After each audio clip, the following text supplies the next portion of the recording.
So what we have here is our exponential function. Y equals a times b raised to the x. And keep in mind, the b is being raised to that x exponent. The a is not being touched by that exponent. Okay? Now it says if b is greater than 1, the function is exponential growth. So that means that if you have a number in there, say it's like 2 or 3 or 1.5 for b, it's going to be exponential growth. And that graph is going to be looking something like this. Okay? Now if b is less than 1, it's exponential decay. And we saw a graph like that as well, where it went down and to the right. Now, in either case, so the y-intercept is a or 0, comma a. Now, what we've dealt with so far was 0, 1. And this is not always going to be true, the fact that it's 0, comma a.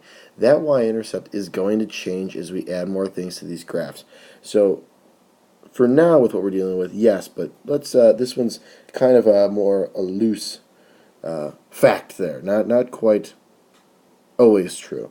And same with the asymptote is y equals 0, because that's not always going to be the case either. So those two that I starred are going to change over time. With our basic graphs that we're dealing with now, yes, that's the case. But that's not going to be the case all the time. Okay? And we'll see that as we move along, but just know that those two will change.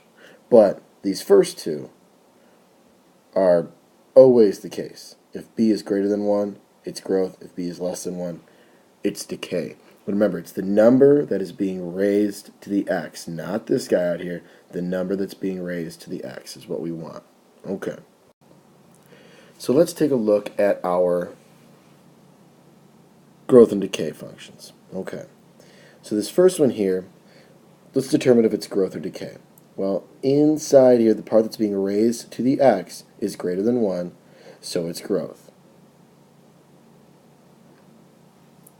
Now that 5 out in front, that's going to be our y-intercept.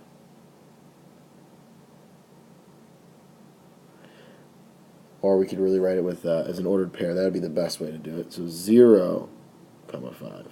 I want to talk about something here real quick. So I said that it's not always going to be that number that's out in front. But let's see how we get that. Remember, on a graph, our y-intercept is on the y-axis. What's our x value when we have our y-intercept? Well, that x value is 0. So if I plug 0 in for x,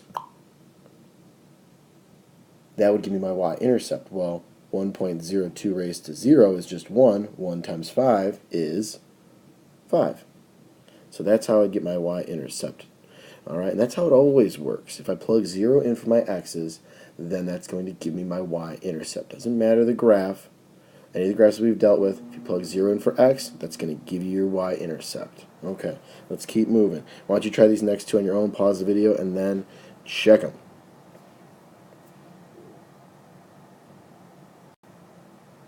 Alrighty, so here we got decay for the second one with a y-intercept of 0, 2, and growth for the third one, the y-intercept of 0, 0.5.